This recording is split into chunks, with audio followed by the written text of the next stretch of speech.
ಅನ್ವಿ ಏನ್ ಮಾಡ್ತಿದ್ಯಾ? ಅನ್ವಿ ನಾನ್ ಸತ್ತೋತ್ರ ಏನ್ ಮಾಡ್ತೀಯಾ? ಹೋಗ್ ಸಾಯಿ.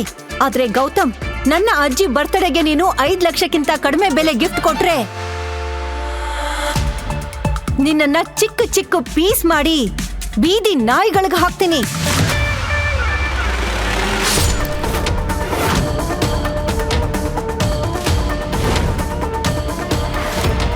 ಥ್ಯಾಂಕ್ ಗಾಡ್ ಇವತ್ತಿಗೂ ಉಳ್ಕೊಂಡೆ. ಅನ್ವಿ ನೀನ್ ಟೆನ್ಷನ್ ಮಾಡ್ಕೋಬೇಡ. ನಾನು ಯಾವ ತರ ಗಿಫ್ಟ್ ತರ್ತೀನಿ ಅಂದ್ರೆ ಅಜ್ಜಿಗೆ ಮಾತ್ರ ಅಲ್ಲ, ನೀನು ಸಹ ಅದು ನೋಡಿ ಶಾಕ್ ಆಗ್ತೀಯಾ. I promise. Exactly.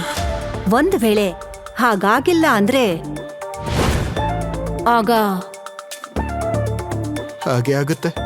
Better.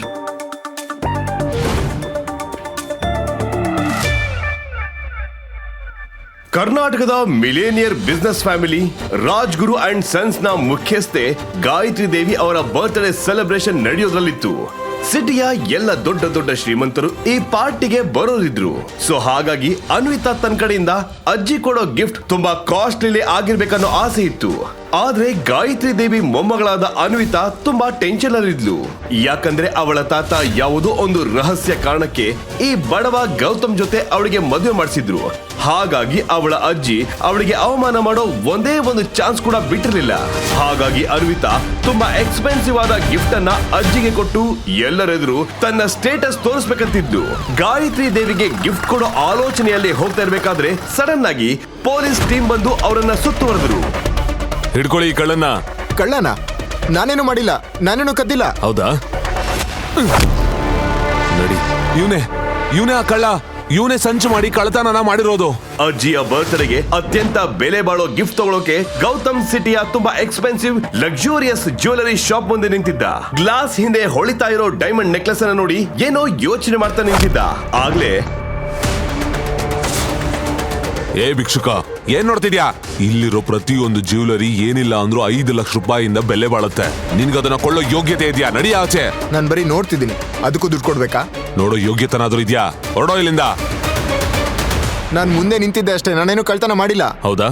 Police station ನಡಿ. ಅಲ್ಲಿ ಎಣ್ಣೆ ಹಚ್ಚಿರೋ ಲಾಟಿ ನಿನ್ನ ಹತ್ರ ಬಾಯ್ ಬಿಡಿಸುತ್ತೆ ನೀನ್ ಹೆಂಗ್ ಕಳ್ತನ ಮಾಡ್ದೆ ಅಂತ. ಹಾಗೆ ಅಷ್ಟು ದೊಡ್ಡ ಹಾರನ ಯಾರು ಕೊಟ್ಟು ಬಂದೆ ಅಂತ. ಅವನನ್ನ ಕರ್ಕೊಂಡು ಹೋಗಿ.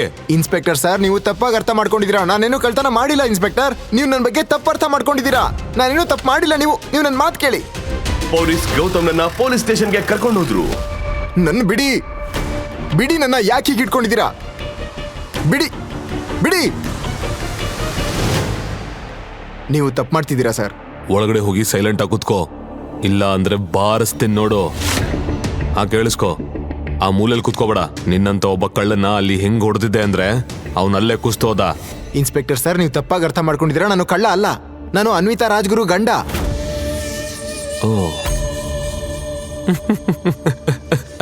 ಓಕೆ, ನೀನ ರಾಜ್ಗುರು ಫ್ಯಾಮಿಲಿಯ ನಾಲಾಯಕ್ ಮನೆ ಅಳಿಯ. ಶ್ರೀಮಂತ ಹೆಂಡತಿನ ಖುಷಿ ಪಡಿಸೋದಕ್ಕೆ ಕಳ್ಳತನ ಮಾಡ್ತಿದ್ಯಾ? ಅವನ ಒಳಗಡೆ ಯಾಕೆ? ದಯವಿಟ್ಟು ನನ್ನ ಮಾತು ಕೇಳಿ. ನೀವು ತಪ್ಪು ತಿಳ್ಕೊಂಡಿದ್ದೀರಾ. ನಾನೇನು ಮಾಡಿಲ್ಲ ಸರ್. ಹಲೋ ಅನ್ವಿತಾ ಮೇಡಮ್, ನೀವು ನಿಮ್ಮ ಹಸ್ಬೆಂಡ್ಗೆ ದುಡ್ಡು ಯಾಕೆ ಕೊಡ್ತಿಲ್ಲ? ಇದರಿಂದ ನಮ್ ಕೆಲಸ ಜಾಸ್ತಿ ಆಗ್ತದೆ. ಏನಾಯ್ತು ಇನ್ಸ್ಪೆಕ್ಟರ್ ಸರ್? ನಿಮ್ಮನ್ನ ಖುಷಿ ಪಡಿಸೋದಕ್ಕೆ ನಿಮ್ ರಾಜ್ಕುಮಾರ ಜ್ಯುವೆಲರಿ ಶಾಪ್ ಇಂದ ಕಳ್ಳತನ ಮಾಡಿ ಸಿಗಾಕೊಂಡಿದ್ದಾನೆ. ವಾಟ್? ಇವಾಗ ಕಳ್ತನೂ ಶುರು ಮಾಡದ್ನಾ? ಇನ್ಸ್ಪೆಕ್ಟರ್, ನೀವು ಅವನನ್ನ ಹೊಡಿಬಹುದು, ಬಡಿಬಹುದು, ಅಥವಾ ನಿಮಗೇನ್ ಮಾಡ್ಬೇಕು ಅನ್ಸುತ್ತೋ ಅದನ್ನ ಮಾಡಿ. ನಾನು ಅವನನ್ನ ಬಿಡ್ಸೋಕ್ ಬರಲ್ಲ. ತಾತ ಅದ್ಯಾವ ಕಳ್ಳನ್ನ ನನ್ನ ಕುತ್ತಿಗೆ ಕಟ್ಟಿದಾರೋ ಗೊತ್ತಿಲ್ಲ. ಈ ಲಾಕಪ್ ನಿಂದ ಹೊರಗೆ ಹೇಗೆ ಹೋಗೋದಂತ ಗೌತಮ್ಗೂ ಅರ್ಥ ಆಗ್ತಿರ್ಲಿಲ್ಲ. ಅತ್ತ ಇನ್ಸ್ಪೆಕ್ಟರ್ ಸಹ ಅವನ ಒಂದೇ ಒಂದು ಮಾತು ಕೇಳೋಕು ರೆಡಿ ಇರ್ಲಿಲ್ಲ.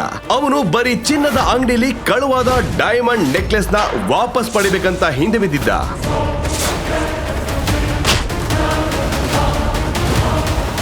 ಕಳ್ಳತನ ಮಾಡ್ತೀಯಾ? ಇನ್ಸ್ಪೆಕ್ಟರ್ ಒಂದು ದೊಡ್ಡ ಕೋಲ್ ತಗೊಂಡು ಗೌತಮ್ನ ಹೊಡೆಯೋಕೆ ಶುರು ಮಾಡ್ದ. ಅದೇ ಟೈಮ್ ನಲ್ಲಿ ನಿಲ್ಸು. ಸಡನ್ ಆಗಿ ಹಿಂದೆಯಿಂದ ಒಂದು ಖಡಕ್ ಧ್ವನಿ ಬಂತು.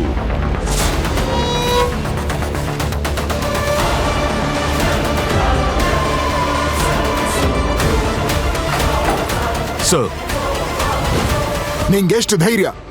ನಂಗನ್ಸುತ್ತೆ ನಿನ್ನ ಕೆಲಸ ಮತ್ತೆ ಯೂನಿಫಾರ್ಮ್ ಮೇಲೆ ನಿಂಗೆ ದ್ವೇಷ ಶುರುವಾಗಿದೆ ಅಂತ.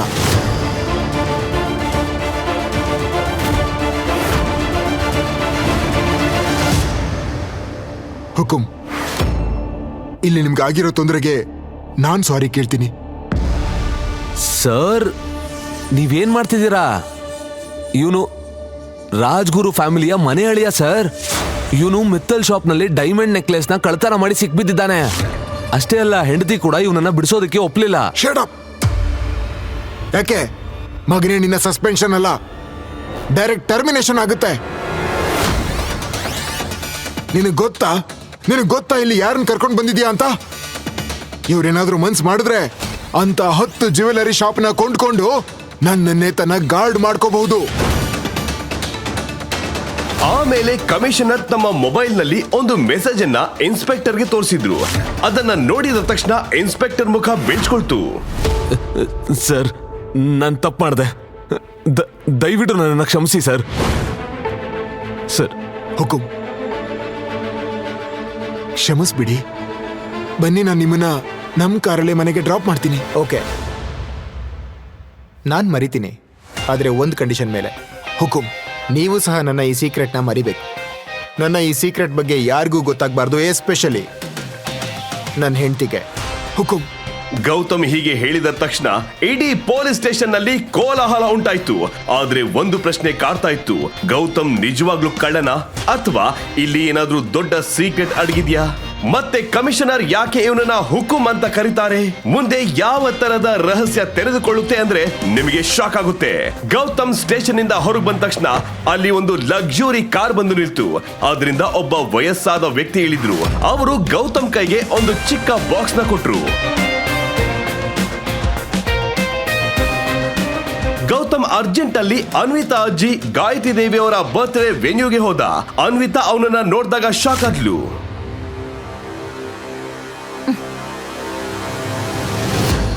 ಎಲ್ಲಿಂದ ಬಂದೆ ಇಲ್ಲಿಗೆ?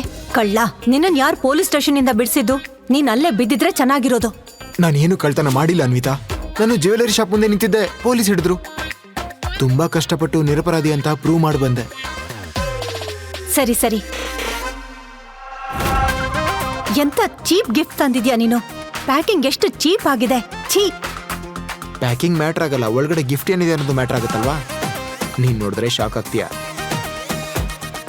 ಏಯ್, ಅದು ಅಜ್ಜಿ ಗಿಫ್ಟ್, ನೀನ್ಯಾಕೆ ಓಪನ್ ಮಾಡ್ತೀಯಾ?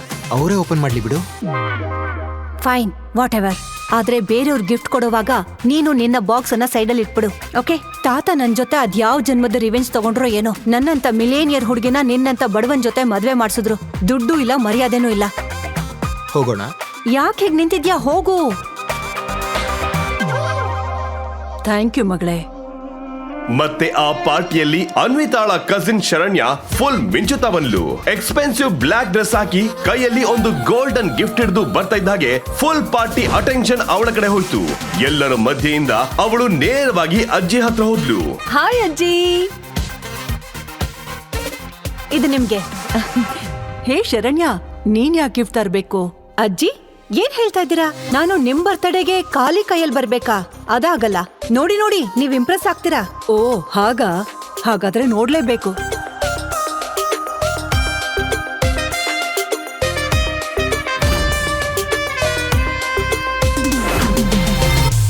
ಡೈಮಂಡ್ ಪೆಂಡೆಂಟ್, ಇಷ್ಟೊಂದು ಶೈನ್ ಡೈಮಂಡ್. ನಾನು 72 ವಯಸ್ಸಲ್ಲಿ ಇದನ್ನ ಮೊದಲನೇ ಬಾರಿಗೆ ನೋಡ್ತಿದ್ದೀನಿ. ಶರಣ್ಯ, ನೀನು ಈ ಫ್ಯಾಮಿಲಿಯ ಹೆಣ್ಣು ಮಕ್ಕಳಿಗಿಂತ ಫುಲ್ ಡಿಫ್ರೆಂಟ್, ಸೆನ್ಸಿಬಲ್ ಮತ್ತೆ ಸ್ಮಾರ್ಟರ್. ತುಂಬಾ ಬ್ಯೂಟಿಫುಲ್ ಆಗಿದೆ, ತುಂಬಾ ಚೆನ್ನಾಗಿದೆ. ಹೀಗೆ ಹೇಳಿ ಗಾಯತ್ರಿ ದೇವಿ ಅನ್ವಿತಾ ಕಡೆ ನೋಡಿದ್ರು. ಅನ್ವಿತಾ ಅವಮಾನದಲ್ಲಿ ತಲೆ ತೆಗೆಸಿದ್ಲು. ಈ ಡೈಮಂಡ್ ಪೆಂಡೆಂಟ್ ತುಂಬಾ ಎಕ್ಸ್ಪೆನ್ಸಿವ್ ಇರಬೇಕು ಅಲ್ವಾ ಶರಣ್ಯ? ಹೌದು, ಇದು 1.5 ಕೋಟಿದು. ಯಾರೋ ನಿಮ್ಗೆ ಮೋಸ ಮಾಡಿದ್ದಾರೆ ಅಂತ ಕಾಣಿಸುತ್ತೆ. 5 ಲಕ್ಷದ ಪೆಂಡೆಂಟ್ನ 1.5 ಕೋಟಿಗೆ ಸೇಲ್ ಮಾಡಿದ್ದಾರೆ. ನಾನ್ಸೆನ್ಸ್. ಅಷ್ಟಕ್ಕೂ ನಮ್ ಜೇಬಲ್ಲಿ 500 ರೂಪಾಯಿ ನೋಟ್ ಇಟ್ಕೊಂಡು ಓಡಾಡೋರು ಬೇರೆಯವ್ರಿಗೆ ಲಕ್ಷದ ಬಗ್ಗೆ ಸ್ಪೀಚ್ ಕೊಡಬಾರ್ದು. ನೀನ್ ಈ ಪಾರ್ಟಿನ ಸ್ಪಾಯ್ಲ್ ಮಾಡೋಕ್ ಬಂದಿದ್ಯಾ? ನೀನು ಯೂಸ್ಲೆಸ್. ಮತ್ತೆ ಡೈಮಂಡ್ ಬೆಲೆನ ತಪ್ಪಾಗಿ ಹೇಳಿ ನನ್ನ ಮೊಮ್ಮಗಳಿಗೆ ಎಲ್ರ ಮುಂದೆ ಅವಮಾನ ಮಾಡ್ತಿದ್ಯಾ. ಅಜ್ಜಮ್ಮ, ನೀವು ನನ್ನ ಟ್ರಸ್ಟ್ ಮಾಡಿಲ್ಲ ಅಂದ್ರೆ ಮಿಸ್ಟರ್ ಪಾರಿಕ್ ಅವ್ರನ್ನ ಕೇಳಿ. ಅವರು ಕರ್ನಾಟಕದ ಬಿಗ್ಗೆಸ್ಟ್ ಡೈಮಂಡ್ ಮರ್ಚೆಂಟ್ ಅಲ್ವಾ? ಮಿಸ್ಟರ್ ಪಾರಿಕ್,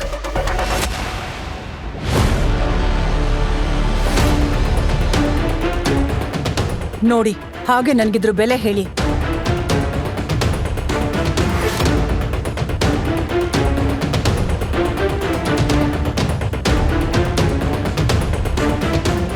ಯಾರೋ ಫೇಕ್ ಡೈಮಂಡ್ ನ ಒರಿಜಿನಲ್ ಡೈಮಂಡ್ ತರ ಸೇಲ್ ಮಾಡೋದಕ್ಕೆ ಟ್ರೈ ಮಾಡಿದ್ದಾರೆ. ನನ್ನ ಇಷ್ಟು ವರ್ಷದ ಎಕ್ಸ್ಪೀರಿಯನ್ಸ್ ಸುಳ್ಳು ಹೇಳಲ್ಲ. ಯಾರೋ ಶರಣ್ಯಗೆ ಮೋಸ ಮಾಡಿದ್ದಾರೆ. ಯಾರೋ ಶರಣ್ಯಗೆ ಮೋಸ ಮಾಡಿದಾರೋ ಅಥವಾ ಅವರೇ ದುಡ್ಡನ್ನ ದೊಡ್ಡ ರೀತಿಲಿ ಸ್ಪೆಂಡ್ ಮಾಡ್ತಿದ್ದಾರಾ ಅನ್ನೋದು ಶರಣ್ಯಗೆ ಮಾತ್ರ ಗೊತ್ತು. ಶರಣ್ಯ ಮ್ಯಾಮ್, ಇವಾಗ ನೀವ್ ಹೇಳ್ತೀರಾ ಇಲ್ಲ ನಾನ್ ಹೇಳ್ಬೇಕಾ? ಅಯ್ಯೋ ಮಿಸ್ಟರ್ ಪಾರಿಕ್, ನಾನೇ ಹೇಳ್ತೀನಿ.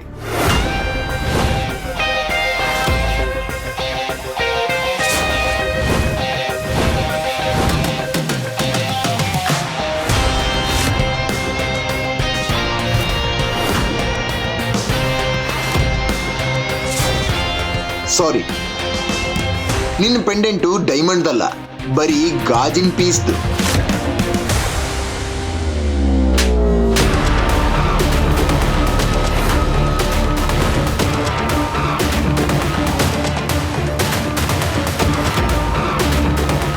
ನಿನಗೆ ಎಷ್ಟು ಧೈರ್ಯ ನನ್ನ ಮೊಮ್ಮಗಳ ಮೇಲೆ ಆಪಾದನೆ ಮಾಡ್ತೀಯ? ನೀನೇನು ಗಿಫ್ಟ್ ತಂದಿದ್ಯಾ ಮೊದಲು ಅದನ್ನು ಹೇಳು.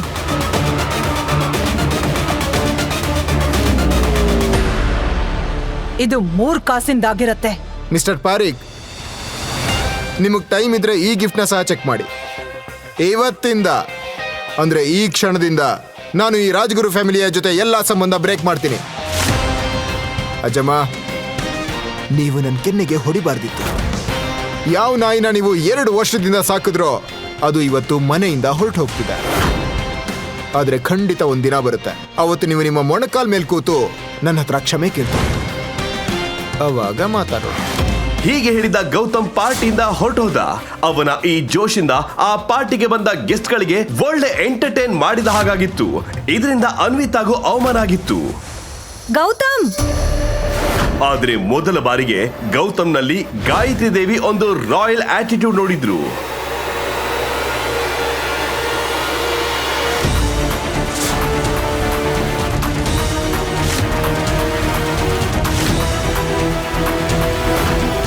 ಗೌತಮ್, ಅರೆ ಗೌತಮ್ನ ತಡಿರಿ, ಯಾರಾದ್ರೂ ಗೌತಮ್ನ ತಡಿರಿ. ಗೌತಮ್ ಅನ್ವಿತಾಗೋಸ್ಕರ ತನ್ನ ಹೃದಯದಲ್ಲಿ ಪ್ರೀತಿ ಇಟ್ಕೊಂಡಿದ್ದ, ಹಾಗಾಗಿ ಅವಳನ್ನ ಕ್ಷಮಿಸಿದ. ಆದ್ರೆ ಉಳಿದ ಫ್ಯಾಮಿಲಿ ಮತ್ತು ಅಜ್ಜಿ ಬಗ್ಗೆ ಆಕ್ರೋಶದ ಕಿಡಿ ಇನ್ನು ಅವನ ಹೃದಯದಲ್ಲಿ ಉರಿತಾ ಇತ್ತು. ಮಾರನೇ ದಿನ ತನ್ನ ನೋವನ್ನ ನಗುವಿನ ಹಿಂದೆ ಬಚ್ಚಿಟ್ಟು ಮತ್ತೆ ತನ್ನ ಹಳೆ ಸೈಕಲ್ ಅನ್ನ ತಗೊಂಡು ಗೌತಮ್ ಅನ್ವಿತಾಳ ಫ್ರೆಂಡ್ಸ್ ನ ಪಿಕಪ್ ಮಾಡೋಕೆ ಅಂತ ಏರ್ಪೋರ್ಟ್ಗೆ ಹೋದ. ಪ್ಲೇನ್ ಲ್ಯಾಂಡ್ ಆಗಿ 20 ನಿಮಿಷ ಆಗಿತ್ತು. ಅನ್ವಿತಾಳ ಇಬ್ರು ಫ್ರೆಂಡ್ಸ್ ಗೌತಮ್ಗಾಗಿ ಏರ್ಪೋರ್ಟ್ ನಲ್ಲಿ ವೇಟ್ ಮಾಡ್ತಿದ್ರು. ನಿನ್ ಫ್ರೆಂಡ್ನ ಹಸ್ಬೆಂಡ್ಗೆ ಏನಾಯ್ತು? ಅವ್ನು ಇನ್ನೂ ಬಂದಿಲ್ಲ. ಐ ನೋ, ಬರ್ತಾ ಇರ್ಬೋದು. ನಿನಗ್ ಗೊತ್ತಾ, ನನ್ ಫ್ರೆಂಡ್ ಇದ್ದಾಳಲ್ಲ ಅನ್ವಿತಾ, ಅವಳು ತುಂಬಾ ರಿಚ್. ಅವಳ ಹತ್ರ ಏನಿಲ್ಲ ಅಂದ್ರೂ 12 to 15 ಕಾರ್ಗಳಿವೆ. ಇವತ್ತು ಯಾವ್ದನ್ ತರ್ಬೇಕು ಅಂತ ಅವಳಿಗೆ ಚೂಸ್ ಮಾಡಕ್ ಆಗ್ತಿಲ್ಲ ಅನ್ಸತ್ತೆ. ಅದೇ ಟೈಮ್ಗೆ ಅನ್ವಿತಾನೆ ಕ್ಯಾಬ್ ನಲ್ಲಿ ಅಲ್ಲಿ ಬಂದ್ಲು. Hi, how are you? Good. I am so sorry, I am late. ಅದು 1 minute, I'll just call him. Hello Gautam, ನೀನ್ ಎಲ್ಲಿದ್ಯಾ? ನೀನು ನನಗಿಂತ ಮೊದ್ಲೇ ಇಲ್ಲಿ ಇರ್ಬೇಕಿತ್ತಲ್ವಾ? ಹಾ ಅನ್ವಿ, ನಾನು ಇನ್ನೇನ್ ಬಂದೆ. ಏನಾಯ್ತು? ನೀನ್ ಯಾಕೆ ಈ ತರ ಏದುಸ್ರು ಬಿಡ್ತಾ ಇದ್ಯಾ? ಹಾ ಬಂದೇ ಬಿಟ್ಟೆ. ಬೇಗ ಬಾ. Is just coming. ಬಂದ್ಬಿಟ್ಟ.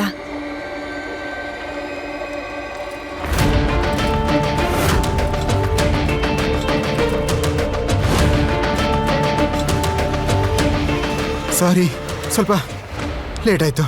ಗೌತಮ್ನ ನೋಡಿ ಅನ್ವಿತಾ ಫ್ರೆಂಡ್ಗೆ ಒಬ್ಬ ಮನುಷ್ಯ ಏರ್ಪೋರ್ಟ್ಗೆ ಸೈಕಲ್ ಅಲ್ಲಿ ಬಂದು ಯಾರಾದ್ರೂ ಪಿಕ್ ಮಾಡ್ತಾನೆ ಅನ್ನೋದನ್ನ ನಂಬೋದಕ್ಕೆ ಆಗ್ಲಿಲ್ಲ. ಅನ್ವಿತಾ ಅಂತೂ ನಾಚಿಕೆಯಲ್ಲಿ ಮುಖ ಮುಚ್ಕೊಂಡ್ಲು. ಛೀ ಅವ್ನಿ, ನಿನ್ನ ಈ ಬಿಕಾರಿ ಗಂಡ ಇಷ್ಟ ಹೊತ್ತು ಭಿಕ್ಷೆ ಬೇಡ್ತಾ ಇದ್ನ. ನಮ್ಮನ್ನ ಏರ್ಪೋರ್ಟ್ ಇಂದ ಪಿಕ್ ಮಾಡೋಕೆ ಈ ಡಕೋಟಾ ಸೈಕಲ್ ತಂದಿದ್ದಾನೆ. ಛೀ, ಇವನು ಅವನಿ ಹಸ್ಬೆಂಡಾ? ನಾನ್ ಇವನನ್ನ ಭಿಕ್ಷುಕ ಅನ್ಕೊಂಡಿದ್ದೆ. ಗೌತಮ್ ತನ್ನ ಅತ್ತೆ ಮನೆಗೆ ಮದುಮಗ ಆಗಿ ಬಂದಿದ್ದ. ಇದನ್ನ ನೋಡಿ ಎಲ್ರು ಬಿದ್ದು ನಕ್ಕಿದ್ರು. ಅನ್ವಿತಾಳ ಕಸಿನ್ ಶರಣ್ಯ ಅಂತೂ ಅವನನ್ನ ಆಡ್ಕೊಂಡು ನಕ್ಕಿದ್ಲು. ವಾಹ್ ಅಕ್ಕ, ನಿನ್ನ ಮದುಮಗ ಅಂತೂ ಸೈಕಲ್ ಲೆವೆಲ್. ಬೇರೆ ಮದುಮಕ್ಕಳು ಕಾರ್, ಹೆಲಿಕಾಪ್ಟರ್ ಅಲ್ಲಿ ಎಂಟ್ರಿ ಕೊಡ್ತಾರೆ. ನಿನ್ನವನು ಸೈಕಲ್ ಅಲ್ಲಿ ಬಂದಿದ್ದಾನೆ. ಅವನಿ, ಇನ್ನೂ ಟೈಮ್ ಇದೆ. ಈ ಮ್ಯಾರೇಜ್ ಇಂದ ಓಡ್ ಹೋಗು, ಇಲ್ಲ ಅಂದ್ರೆ ಇವತ್ತು ನಿನ್ನ ಫ್ಯಾಮಿಲಿ ನಿನ್ನ ನೋಡಿ ನಗ್ತಾ ಇದೆ. ನಾಳೆ ದಿನ ಇಡೀ ಸಿಟಿ ಇದನ್ನ ನೋಡ್ಕೊಂಡು ನಗತ್ತೆ. ಇಷ್ಟು ಬ್ಯೂಟಿಫುಲ್ ಮತ್ತೆ ರಿಚ್ ವೈಫ್ ನ ಹಸ್ಬೆಂಡ್ ಒಬ್ಬ ಭಿಕ್ಷುಕ ಅಂತ.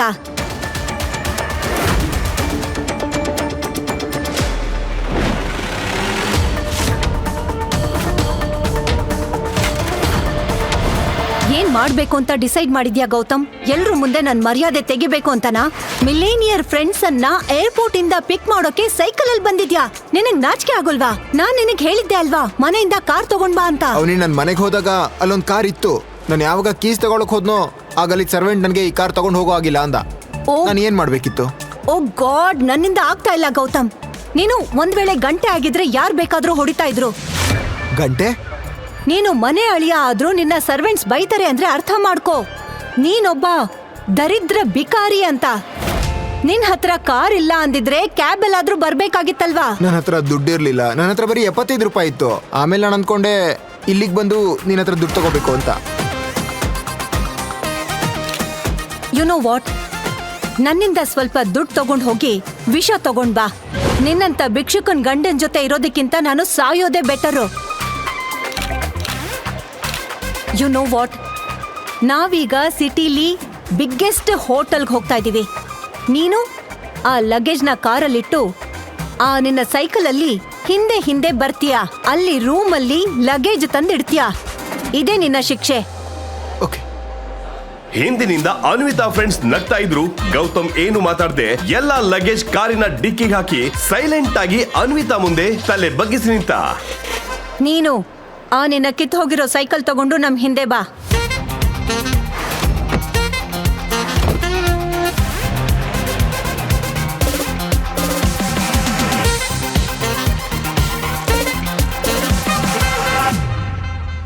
ಅನ್ವಿತಾ ಫ್ರೆಂಡ್ಸ್ ತನ್ನ ಫ್ರೆಂಡ್ಸ್ ಜೊತೆ ಹೋಟೆಲ್ನ ರಿಸೆಪ್ಷನ್ಗೆ ತಲುಪಿದ್ರು. ಅವಳನ್ನ ನೋಡಿದ ಹೋಟೆಲ್ನ ಮ್ಯಾನೇಜರ್ ಫುಲ್ ರೆಸ್ಪೆಕ್ಟ್ ಅಲ್ಲಿ ಹೇಳಿದ್ರು, ನಮಸ್ತೆ ಮೇಡಮ್, ಹೇಳಿ ನಾನೇನ್ ಸೇವೆ ಮಾಡಬಹುದು ನಿಮ್ಗೆ? ನನ್ಗೆ ನಿಮ್ಮ ಹೋಟೆಲ್ನಲ್ಲಿ ಇವತ್ತಿಗೊಂದು ರೂಮ್ ಬೇಕು. ಒಂದ್ ನಿಮಿಷ ma'am. Sorry madam, actually CM ಅವರು ಅವ್ರ ಪಾರ್ಟಿ ಪೀಪಲ್ ಜೊತೆ ಇಲ್ಲೇ ಸ್ಟೇ ಮಾಡಿದ್ದಾರೆ. ಹಾಗಾಗಿ ನಮ್ಮ ಹತ್ರ ಯಾವುದೇ ರೂಮ್ ಖಾಲಿ ಇಲ್ಲ. ಏನು? ನಾನ್ ನಿಮ್ಗೆ 10 ಪಟ್ಟು ಹೆಚ್ಚು ದುಡ್ಡು ಕೊಡೋದಕ್ಕೆ ರೆಡಿ ಇದ್ದೀನಿ. ದಯವಿಟ್ಟು ನಂಗೆ ಒಂದು ರೂಮ್ ಅರೇಂಜ್ ಮಾಡಿ. ಇವತ್ತು ಮಾತ್ರ ಅಲ್ಲ, ನೆಕ್ಸ್ಟ್ 3 ದಿನ ತನಕ ನಮ್ಮ ಹತ್ರ ಯಾವುದೇ ರೂಮ್ ಅವೈಲೇಬಲ್ ಇಲ್ಲ. ಯಾಕಂದ್ರೆ CM ಮುಂದಿನ 3 ದಿನ ಇಲ್ಲೇ ಸ್ಟೇ ಮಾಡ್ತಿದ್ದಾರೆ. ನಿಮಗ್ ಗೊತ್ತಾ ನಾನು ಯಾರು ಅಂತ? ನೋಡಿ, ನೀವ್ ಏನ್ ಬೇಕಾದ್ರೂ ಮಾಡಿ ನನ್ನ ಫ್ರೆಂಡ್ಸಿಗೆ ಒಂದು ರೂಮ್ ಅರೇಂಜ್ ಮಾಡ್ಕೊಡಿ please. I am sorry madam, ಎಲ್ಲಿವರೆಗೆ CM ಸರ್ ಇಲ್ಲೇ ಸ್ಟೇ ಮಾಡ್ತಾರೋ ಅಲ್ಲಿ ತನಕ ನಾನ್ ನಿಮ್ಗೆ ರೂಮ್ ಅರೇಂಜ್ ಮಾಡೋಕ್ಕಾಗಲ್ಲ. ದಯವಿಟ್ಟು ಬೇರೆ ಹೋಟೆಲ್ ನಲ್ಲಿ ಮ್ಯಾನೇಜ್ ಮಾಡಿ. ಏನೇ ಇದು? ನೀನ್ ಯಾವಾಗ್ಲೂ ಅನ್ವಿತಾ ಬಗ್ಗೆ ದೊಡ್ಡ ವಿಷಯ ಹೇಳ್ತಾ ಇದ್ದೆ. ಅವಳು ಈ ಸಿಟಿಯ ಬಿಗ್ಗೆಸ್ಟ್ ಫ್ಯಾಮಿಲಿ ಅವಳು ಅಂತ. ಮತ್ತೆ ಇದೇನು, ಅವಳ ಕೈಯಲ್ಲಿ ಒಂದು ರೂಮ್ ಸಹ ಅರೇಂಜ್ ಮಾಡೋಕ್ಕಾಗಲ್ಲ? ಹೌದು ಅನ್ವಿತಾ, ನಿಜವಾಗ್ಲೂ ನಾನ್ ಅಂದ್ಕೊಂಡಿದ್ದೆ ನೀನಿದ್ರೆ ಎಲ್ಲ ಸರಿಯಾಗಿರತ್ತೆ ಅಂತ. ಆದ್ರೆ ಏನಿದು? I am sorry guys, trust me, ಇದು CM ವಿಷಯ ಆಗಿಲ್ಲ ಅಂತ ಅಂದಿದ್ರೆ ನಾವು ಈ ಹೋಟೆಲ್ನಲ್ಲೇ ಸ್ಟೇ ಮಾಡ್ತಿದ್ವಿ. ಯುನೋ, ಹತ್ರದಲ್ಲೇ ಒಂದು ಡೆನ್ ಇದೆ. ಅದು ಈ ಹೋಟೆಲ್ ತರ ಇಲ್ಲ ಅಂದ್ರೂ ತುಂಬಾ ಚೆನ್ನಾಗಿದೆ. Let's go there please. Let's go. ಅವರು ಒಂದೆರಡು ಹೆಜ್ಜೆ ಮುಂದೆ ಇಟ್ಟಿದ್ರು. ಅದೇ ಟೈಮ್ಗೆ ಗೌತಮ್ ಅಲ್ಲಿಗೆ ರೀಚ್ ಆದ. ಸಾರಿ, ಲೇಟ್ ಆಯ್ತು. ಸಾರಿ, ತುಂಬಾ ಅಪ್ಪಿತ್ತು. ಸಾರಿ. ನೀವೇನು ಚೆಕ್ ಇನ್ ಮಾಡಿಲ್ವಾ? ಏನಾಯ್ತು? ಎಲ್ಲ ಓಕೆ ಅಲ್ವಾ? ಎಲ್ಲ ಓಕೆ ಆಗೋಕ್ ಹೇಗ್ ಸಾಧ್ಯ? ನನ್ನ ದಿನ ನಿನ್ನ ಮುಖ ನೋಡೋದ್ರಿಂದ ಶುರುವಾಗತ್ತೆ. ನೀನ್ ಬಂದ್ಮೇಲಿಂದ ಏನೂ ಸರಿ ಇಲ್ಲ. ನಾನು ನಿನ್ನ ಬದಲಾಗಿ ಈ ಮ್ಯಾನೇಜರ್ನ ಮದ್ವೆ ಆಗಿದ್ದಿದ್ರೆ ಏನಾದ್ರೂ ಒಂದು ಸೊಲ್ಯೂಷನ್ ಸಿಕ್ತಿತ್ತು.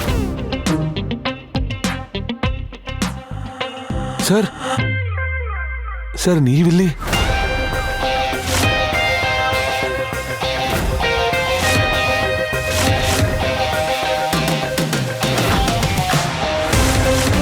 ಸರ್, ನೀವು ನಮ್ಮಂತ ಬಡವ್ರ ಹೋಟ್ಲಿಗೆ ಬಂದಿದ್ದೀರಾ? ಸರ್, ನೀವಿಲ್ಲಿಗೆ ಬಂದಿರೋದು ನಮ್ಮ ಅದೃಷ್ಟ. ಸರ್, ನೀವು ಹೇಗೂ ಬಂದಿದ್ದೀರಾ ಅಲ್ವಾ? ನಾನು ನಿಮ್ಗಾಗಿ ನಮ್ಮ ಹೋಟೆಲ್ನ ಮೋಸ್ಟ್ ಲಕ್ಸುರಿಯಸ್ ರೂಮ್ ಬುಕ್ ಮಾಡ್ತೀನಿ. ಇದೇ ನಾನ್ಸೆನ್ಸ್. ನಿಮ್ ಹತ್ರ ನೆಕ್ಸ್ಟ್ 3 ದಿನಕ್ಕೆ ಯಾವುದೇ ರೂಮ್ ಇರ್ಲಿಲ್ಲ. ಆದ್ರೆ ಈ ಬಿಕಾರಿಗೆ ಸ್ಪೆಷಲ್ ರೂಮ್. ಹೌ? ನೀವೇನ್ ಹೇಳಿದ್ರಿ? ಬಿಕಾರಿ? ನನ್ಗನ್ಸುತ್ತೆ ನಿಮ್ಗೆ ಸರ್ ಬಗ್ಗೆ ಗೊತ್ತಿಲ್ಲ. ಗೌತಮ್ ಸರ್, ನೀವು ಮ್ಯಾನೇಜರ್ ಮತ್ತೇನೋ ಹೇಳೋ ಮೊದಲೇ ಆ ನ್ಯೂಸ್ ಒಳಗೆ ಸ್ಪ್ರೆಡ್ ಆಯ್ತು. ಈ ವಿಷಯ ಗೊತ್ತಾಗ್ತಿದ್ದ ಹಾಗೆ ಓಲಗಿದ್ದ ರಾಜ್ಯದ CM ತಮ್ಮ ಉಳಿದ ಲೀಡರ್ ಜೊತೆ ಹೊರಗೆ ಬಂದ್ರು. ಆಮೇಲೆ ಆದ ಘಟನೆ ನೋಡಿ ಅನ್ವಿತಾ ಹಾಗೂ ಅವಳ ಫ್ರೆಂಡ್ಸ್ ಹೆಚ್ಚು ಕಡಿಮೆ ಪ್ರಜ್ಞೆ ತಪ್ಪೋ ಹಾಗಾದ್ರು.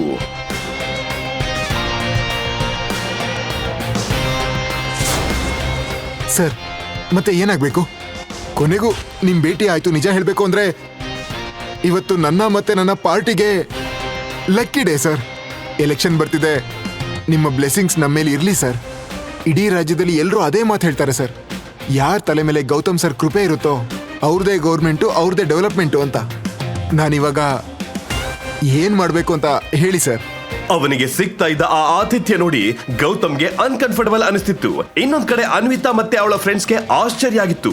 ಗೌತಮ್ ಮುಂದೆ ರಾಜ್ಯದ ಚೀಫ್ ಮಿನಿಸ್ಟರ್ ಮತ್ತೆ ಸಿಟಿಯ ಬಿಗ್ಗೆಸ್ಟ್ 5 ಸ್ಟಾರ್ ನ ಹೋಟೆಲ್ ಮ್ಯಾನೇಜರ್ ಇಬ್ರು ಒಟ್ಟಿಗೆ ಕೈ ಮುಗಿದು ನಿಂತಿದ್ರು. ಆ ಟೈಮ್ ನಲ್ಲಿ ಗೌತಮ್ ಅವರ ಕಣ್ಣಲ್ಲಿ ಕಣ್ಣಿಟ್ಟು ಏನೋ ಸಿಗ್ನಲ್ ಮಾಡ್ದ. ಅದು ಗೊತ್ತಾದ ತಕ್ಷಣ ಸಿಎಂ ಟೀಮ್ ಅಲ್ಲಿಂದ ಹೊರಟೋದ್ರು. ಅವರು ಹೋದ ತಕ್ಷಣ ಗೌತಮ್ ಎಲ್ಲರಿಗೂ ಹೇಳಿದ್ರು, ಏನೋ ಹೇಳೋದಕ್ಕೆ ತಡಬಡಾಯಿಸ್ತ. ಈ ಹೋಟೆಲಲ್ಲಿ ಏನ್ ನಡೀತಿದೆ ನಂಗೆ ಗೊತ್ತಿಲ್ಲ. ಇವರು ನನ್ನ ಯಾವ ಗೌತಮ್ ಅಂತ ತಿಳ್ಕೊಂಡಿದಾರೋ. ಅದೇ ನಾನು ಅಂದ್ಕೊಂಡೆ, ಈ ಗೌತಮ್ ತರದ ಬಿಕಾರಿ ಹತ್ರ ಸಿಎಂ ಯಾಕೆ ಕೈ ಕುಲುಕ್ತಾ ಇದ್ದಾರೆ ಅಂತ. ಅಳಿಯಂದ್ರೆ ಅಳಿಯಂದ್ರೆ ಅಳಿಯಂದ್ರೆ ಆಗ ಅನ್ವಿತಾ ಅಜ್ಜಿ ಗಾಯತ್ರಿ ದೇವಿ ಅಲ್ಲಿಗೆ ಬಂದ್ರು. ಅವರ ಕೈಯಲ್ಲಿ ಗೌತಮ್ ಕೊಟ್ಟಿದ್ದ ಗಿಫ್ಟ್ ಇತ್ತು. ಅಳಿಯಂದ್ರೆ ದಯವಿಟ್ಟು ನನ್ನ ಕ್ಷಮಿಸಿ. ನಾನೊಂದು ದೊಡ್ಡ ತಪ್ಪು ಮಾಡಿದೆ. ಅದು ನಮ್ಮ ಮನೆಯಲ್ಲೇ ಇತ್ತು, ಮತ್ತೆ ನಾನು ಅದಕ್ಕೆ ಬೆಲೆ ಕೊಡ್ಲಿಲ್ಲ. ನಿಮ್ಮ ಗಿಫ್ಟ್ ನೋಡಿದಾಗ ನನಗೆ ಅರ್ಥ ಆಯ್ತು ನಾನು ದೊಡ್ಡ ಮೂರ್ಖಳು ಅಂತ. ನಿಮ್ಮ ಗಿಫ್ಟ್ ಕೋಟಿಗಟ್ಲೆ ಬೆಲೆ ಇರೋ ವಜ್ರಕ್ಕಿಂತಲೂ ಜಾಸ್ತಿ. ನಾನು ದೊಡ್ಡ ತಪ್ಪು ಮಾಡಿದೆ, ದಯವಿಟ್ಟು ಕ್ಷಮಿಸಿ. ಅಳಿಯಂದ್ರೆ ದಯವಿಟ್ಟು ಕ್ಷಮಿಸಿ. ಅಜ್ಜಿ, ಅಲ್ಲ, ಗೌತಮ್ ನಿನ್ಗೆ ಯಾವ ನಿಧಿ ಕೊಟ್ಟಿದ್ದಾನೆ ಅಂತ ನೀವು ಈ ತರ ಓಡ್ಕೊಂಡು ಬಂದಿದ್ದೀರಾ? ನನಗ್ ತೋರ್ಸಿ. ಅನ್ವಿತಾ ಮತ್ತೆ ಅವಳ ಫ್ರೆಂಡ್ಸ್ ಗಿಫ್ಟ್ ಓಪನ್ ಮಾಡಿದಾಗ ಅಲ್ಲಿದ್ದವರಿಗೆ ದೊಡ್ಡ ಆಘಾತ ಆಯ್ತು. ಅಷ್ಟಕ್ಕೂ ಗೌತಮ್ ಕೊಟ್ಟ ಗಿಫ್ಟ್ ಏನು? ಗೌತಮ್ ನಿಜವಾಗ್ಲೂ ಒಬ್ಬ ದೊಡ್ಡ ಮನುಷ್ಯನ? ಹೌದು ಅನ್ನೋದಾದ್ರೆ ಅವನು ಯಾರು? ಮಾಫಿಯಾದವನ, ಪೊಲಿಟಿಷಿಯನ್, ಬಿಸ್ನೆಸ್ ಮ್ಯಾನ್, ಅಥವಾ ಎಲ್ಲಿಗಾದ್ರೂ ರಾಜನ? ಆದ್ರೆ ಅವನು ಅಷ್ಟೊಂದು ಶ್ರೀಮಂತ ಮತ್ತೆ ಶಕ್ತಿಶಾಲಿ ಆಗಿದ್ರೆ ಯಾಕೆ ಬಡವನ ಹಾಗೆ ಗುಲಾಮಗಿರಿಯ ಜೀವನ ಮಾಡ್ತಿದ್ದ? ಈಗ ಸದ್ಯಕ್ಕೆ ಇಷ್ಟೇ. ಈ ಎಲ್ಲ ಪ್ರಶ್ನೆಗಳಿಗೆ ಉತ್ತರ ಕೊಡೋಕೆ ಕೆಳಗಿರೋ ಲಿಂಕ್ ಮೇಲೆ ಕ್ಲಿಕ್ ಮಾಡಿ ಮತ್ತೆ ಪಾಕೆಟ್ ಎಫ್ಎಂ ನಲ್ಲಿ ಕೇಳಿ. ಡೇ 1 ಇಂದಾನು ಇಡೀ ಇಂಡಿಯಾದ ಮೊದಲ ಆಯ್ಕೆ ಆಗಿರೋ ಕಥೆನ ಈಗಲೇ ಡೌನ್ಲೋಡ್ ಮಾಡಿ ಕೇಳಿ. ರಾಯಲ್ ವಾರಸ್ದಾರ ಕೇವಲ ಪಾಕೆಟ್ ಎಫ್ಎಂ ನಲ್ಲಿ.